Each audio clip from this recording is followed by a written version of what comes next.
All right, it's All 3 right. o'clock. I'm turn the chat. Okay, well, welcome everyone. I am Tracy and this is Stephanie. Hi, I'm Stephanie And I'm Malon-Rufi. Tracy. Thanks for joining Yes, us thank you for joining today. us to kickstart your service-based business, how to do that and make a difference. And so during the next 30 minutes here today, we're going to get you kickstarted, your ideas and your business, and get you clarified on what your skill set is. So we do have a PowerPoint we'll kind of go through during the presentation. And so let's go ahead and get started. If you have any questions for us during the presentation, please go ahead and put those in the chat and we will respond to those either at the end or as they come up. And so let's go ahead and get to it. So what we are going to do today is we're going to take, 30 minutes is not much time, but we're going to help you clarify what the skill set is that you want to offer and monetize. We're going to identify and build a social impact component into your business concept. And we're going to create a preliminary action plan that helps you quickly start earning revenue and making a difference. So that's what we have on our agenda for today. That's right. And before we get into that, we want to just tell you a little bit about ourselves. So both Tracy and I have started our own service-based businesses, and we started it on our own. Tracy started Social Motion, and I started Genuine Impact.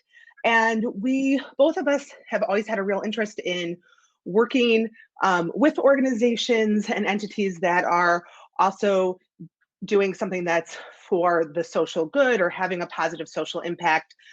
Tracy specifically works with she works a lot with government entities and how can those work more effectively and efficiently. Also has a considerable experience in nonprofit work, really interested in how to collaborate better, how you address culture, creating and changing culture, some of her real strengths that she works in. I personally work more with social impact business, social entrepreneurs, people who are starting as well as scaling their entities so that they're running a business and also have a social impact component to them. So we both individually had our own businesses, and then together last year we launched a podcast. So we launched the Social Change Leaders podcast. That comes out every week on Thursday. We have over 50 episodes. We've been very consistent in getting that out there. And really what we are doing is we're very interested in how government, business, nonprofit, how all those sectors individually and together work to address social challenges, right? And so what we really like to do is interview leaders who are on the front lines of doing that work to provide information, idea, inspiration. And then we also, some of the times our episodes are really just trying to give out tools and resources to encourage others to do this work. So we have been operating our podcast, and then this year we started to collaborate on some learning experiences, and we started our first online course called Turn Your Passion into Impact.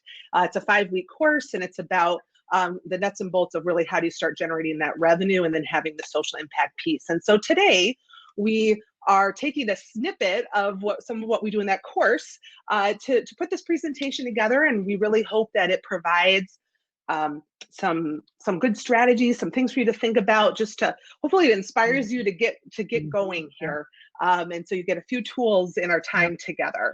So that's just a little bit about us and how the work that we do and how we came to be here today.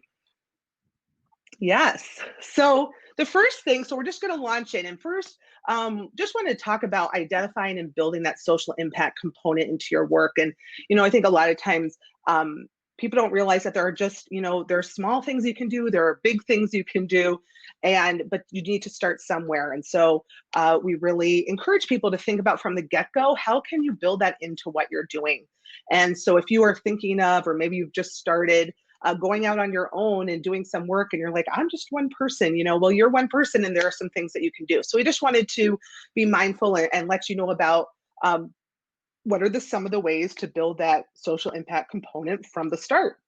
And so we really look at it as the idea of impact through giving. So that contributing profits, expertise, resources, and along those lines. Profits is a common one, and some people give up to 100% of profits, right? I mean, I think it was maybe in the 80s where Paul Newman started Newman's Own food, and it's a food business, and 100% of profits are given to a nonprofit organization. And many have since followed suit. And so that's one way. So that's something to even consider as you get moving and you start earning revenue. You know, maybe you do want to consider how to contribute profits from what you're doing. Impact through offer. And so that's what we're talking about today, right? What you're offering. And so there could be an innovative service or a product as well that can create a social or environmental impact, right? Like Traci and I both work in very specific industries because in the work that we're doing and providing our skill set and expertise, we also believe is helping to further, develop those organizations that are having an impact. So that's just one example there. And then the last one is impact through how you operate, right? So when you get to a point where you might be hiring a team or workforce, what choices are you making in who you're hiring? What partnerships are you developing? What vendors are you using, right? So there's some power in there when you make those choices about working with others that might have similar values, mission, might have similar interest in the same social impact. So those are just areas to consider that sometimes people don't even think of those. They think, oh, it's just me, but actually you can make some choices pretty early on that can have a positive social impact. Absolutely. Absolutely. So let's take that then, and let's talk about the skill set that you might want to offer. So there are a lot of things you need to consider if you're thinking about doing this. And really the first thing is really thinking about, what are you good at doing? And, we all have a lot of skills and talents that we've developed and honed over the years and acquired. And so in order to sustain your energy and be successful, you really want to drill down and make sure that you're bringing forth something that you are really good at and that you enjoy doing. So we encourage you to take a little bit of time and really think through what are your skills and your strengths and those things that you're really good at. And sometimes we know these things intuitively, a lot of times we do. And sometimes it's helpful to ask other people in our lives, what are the things that I'm really good at? And just kind of getting a little gut check on those things that we think we have a skill set at, maybe doing some checking with colleagues or friends or family around that too. And then it's just really important, to also think about what are those skills and talents that are unique to you. That's something that's really specific that you can do that's different, usually better than a lot of people. So we encourage you to just take some time. We don't have a lot of time today, but really take some time and really think about what you're good at.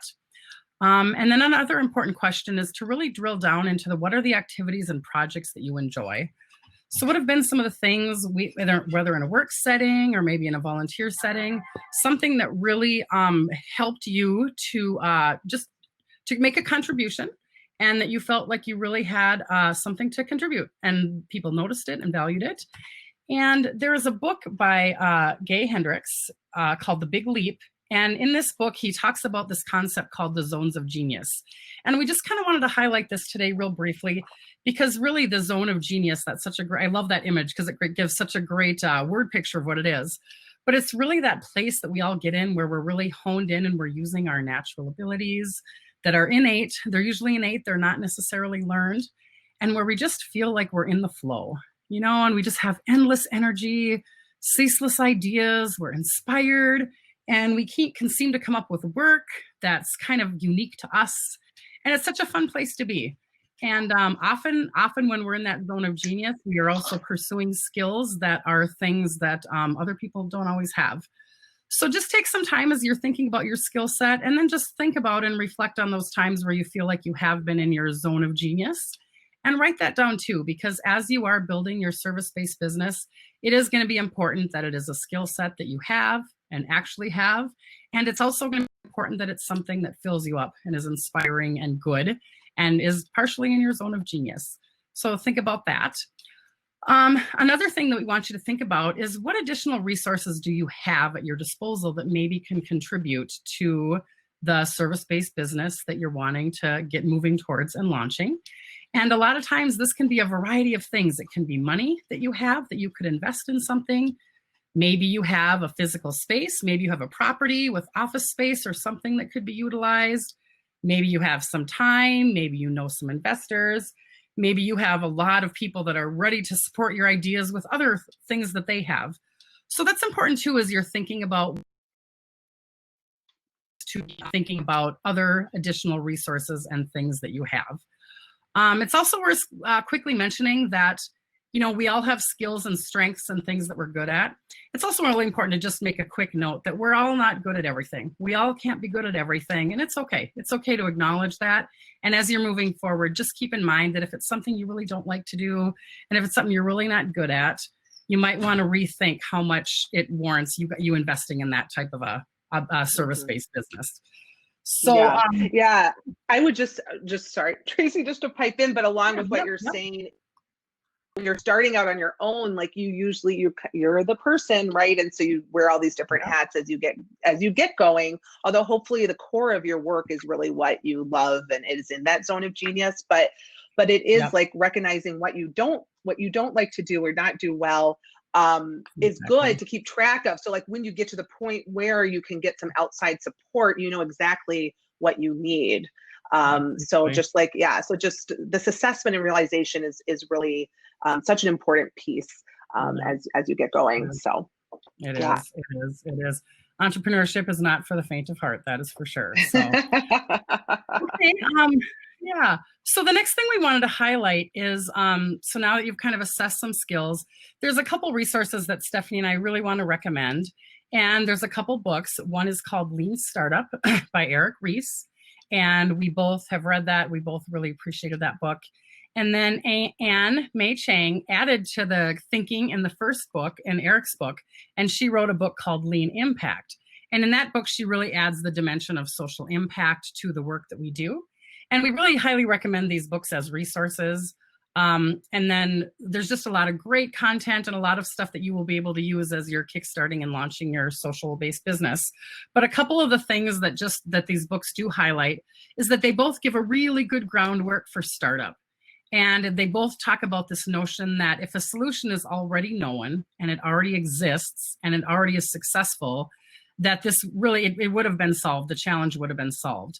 And so with all startups, there is really a high degree of uncertainty and the path is unclear.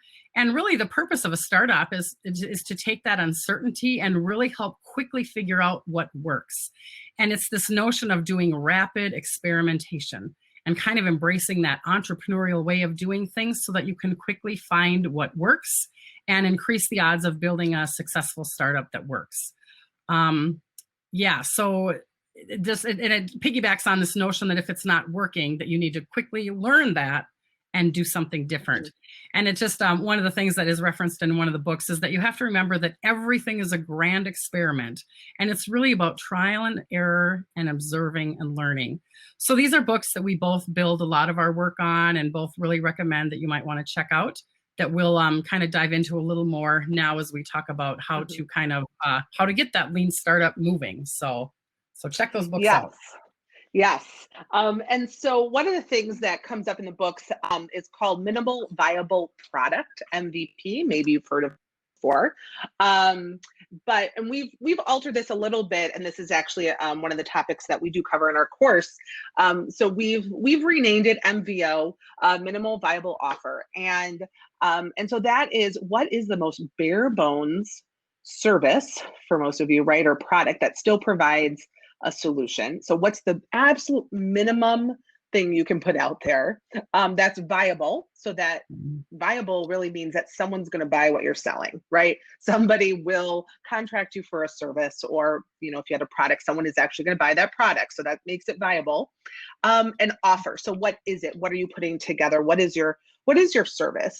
And when you think about service, it's not just, well, this is the work I can do. Like, what's the transformation that you can offer? What's the value that you're adding?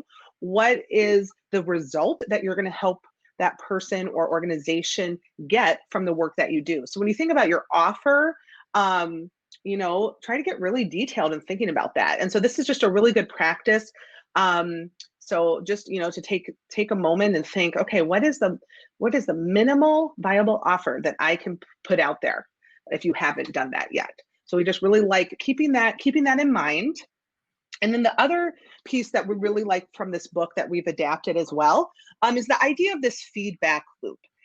And so you see these three circles. So we have learn and create and measure. And learn is the space where you are finding out information. So for example, maybe you are thinking, okay, I'm going to, start, I'm going to take my skills. I'm going to start, maybe I'm going to consult on some particular topic.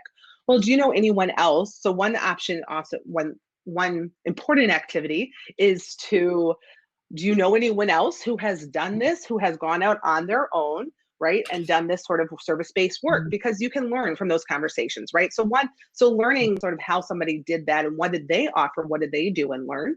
And then the other piece is learning about who it is that you think is the ideal target for you to take you up on your services and to buy from you. So learning what you can, and you probably already know something maybe about who your target is, but what else can you learn and what questions can you ask? So this is the space of, okay, you're developing your ideas and you're getting information, and then you quickly want to go into create. And this is where, okay, what am I going to put together? And right, the first time it's going to be, what's the minimal viable offer that I can put together and create to put out there. So that's the space where you're actually like packaging something up. And this doesn't mean that you have to have a fancy website. It doesn't mean, you don't have to have all the bells and whistles from a marketing perspective, right? All those promotional pieces, but it does mean that you have to have pretty clear on what you're offering and that you're able to talk about it or write about it as you're looking for people to buy from you. So you want to get into that create space, and then you want to measure. So when you're working with somebody or organization, when you're done working, what was the value you created? Is this something that you can repeat again? Is this something that you can offer? How many offers can you have, or how many organizations can you work with at one time? What are the things that you can measure, and what was the impact? So the impact both from the work that you were doing, you can think about what's the social impact you're interested in having. So this is where you measure that, and then you're taking that and you're analyzing it and going back in to learn. Okay, so now, is there a new idea? Is there something I'm going to tweak? Am I going to, what are you learning from this information? And then what are you creating? Is it something new? Are you altering it? And so the idea really of this loop is just to get in it, right? And so it's easy to, stand back and to not make that move and to just wait. But now is really the time. We have seen just this happening, that more and more people are just taking that leap, and it's time to move forward and do what you love to do. And so hopefully this is a tool too to just get you thinking of how can you get into this loop the most quickly, right? Yep, absolutely. Yeah, I don't know if you have anything else on that, Tracy, but that's no, just get started. That's get in there. Get in there and try it, and you'll learn. Right. You'll learn and you will figure out. Marie Forleo always says everything is figure outable. So, okay, so that's now right. that, now it's time to kind of create an action plan and take some action. So what you need to do is you're going to determine what skill set you have. You're going to do some work with that. And then you're going to quickly figure out how to begin an offer and earn revenue and figure out that minimum viable offer. And just do it. Dive in, do it. Get some support if you need it, but dive in and start. You'll also want to identify, build that social impact component into your business from the start. And then, create an action plan. And you need to develop some habits, which we'll talk about in a minute. It's also really important at this phase to be aware of your limitations and some of the things that might hold you back, some of the stumbling blocks or obstacles you might encounter. And Stephanie and I are both fans of getting support. Connect with colleagues, find another friend who's on a similar journey, hire a coach. There's a lot of different ways you can get support, but that is a really, really important thing to be thinking about. So an action plan, and I'm guessing most of you are familiar with action plans, but they help people to identify and know what needs to be done to complete a task or project, initiative, or strategy. So the action plan that you're creating can look a variety of ways. We're confident most of you have seen a variety of these. And it's not really important what type of action plan you have. The important thing is that you have something that works for you, something that makes sense to you, something that you will use, something that inspires you and motivates you. So just kind of create some type of an action plan that works for you. keeping in mind that it really should include steps and milestones. It should have measures of progress, as well as kind of responsibilities. What's your role? Are there things you're going to outsource or hire for? Specific assignments and time frames. I'm guessing a lot of you are familiar with the concept of SMART goals, S-M-A-R-T, which are goals that should be S is for specific, M for measurable, A for attainable, R for relevant, and T for time bound. So set goals into your action plan that are SMART goals. So yes, get going and get working on that. Get your action plan in place. Then, you know, a strategic plan and action plan is really great, but one of the most important things that you can do is to create habits around the things in your action plan. So habits are really one of the most important things that you can do for yourself personally. It's going to help you accomplish your business goals, your personal goals, your social impact goals. And it really is about committing to creating habits around doing those things on the action plan. And, you know, this can look a variety of different ways. I mean, I'm one that does a lot of time stuff. So I say, we'll spend at least 1 hour working on something in my zone of genius, or spend 1 hour working on my action plan for X. So you can be time bound. It can be to-do lists. Again, it doesn't matter what the action plan looks like, as long as it's something that's relevant, pertinent, and inspiring to you. So start really thinking about habits, you know, so that's just really important. Right. Go ahead. Yeah, I would just pipe into that because when you form habits, it's forming consistency, and consistency is like so important. It's important for you, for your work, to get things going. You know, oftentimes, and especially like once you are having some with people, and it's very easy to get caught up in the client work that you need to do, and that obviously is important because that's generally directly tied to your income. But like just being consistent about what are other activities that you need to be doing for, like, right, business development, so for the future of getting more clients, and what are the things, or even just to keep you sane, right? And it could be like habits around, you know, I'm ending my workday at a certain time, and taking a walk or doing something that, right. So that self-care, exactly. So that's another place that you can really fit that in. So it's really thinking about what habits can you build in so that you're consistently doing certain activities to support your goal, and not just the income, but the other components as well. Absolutely. Absolutely. Yeah. So we are glad you're here to Kickstart. And like the thing says at the bottom of the slide there, motivation will get you started, but habits are what's going to keep you going. So keep that in mind as you're moving forward on your service-based business. Very. So, so we wanted to also, I mean, as we're finishing up, and but wanted to also share with you. So again, as Traci and I mentioned, what we talked about today is a snippet of a course that we've done, and hopefully it's given you some ideas that you can, you know, keep you moving, or maybe give you an idea of something new that you want to try.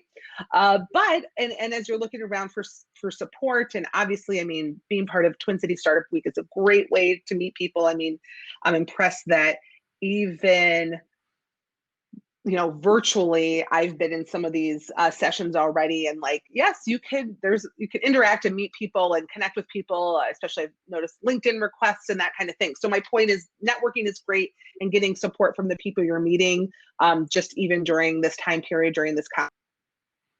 And so we also just wanted to let you know that in October, we are going to be launching again our course, which is Turn Your Passion into Impact. And it goes over the 5 weeks, although you can take it, you know, at your own pace. We release a video and workbook every week that then you can do it in your own time, or do it all at once at the end, or however you want to do it. But we just, you know, invite you to join us if that was something of interest to you. You want to go, you know, deeper on some of these ideas, and you can see here how we, you know, we actually start with going through your values and assets and your own vision. so that you're making sure that the work that you're doing is really in alignment with yourself. And then the second week is when we start getting into some of this more revenue generating. We get more into minimum viable offer. We talk about person planet centered design, different ways to have impact in your work, different legal structures to consider. So we go through all of that in week 2. Then in week 3, we start going to the strategies, right, of marketing to your key audiences, of how do you put yourself out there, both for clients, also maybe how to develop partnerships with people. We run through what we call a social impact pitch to help you build your confidence in just talking about your work.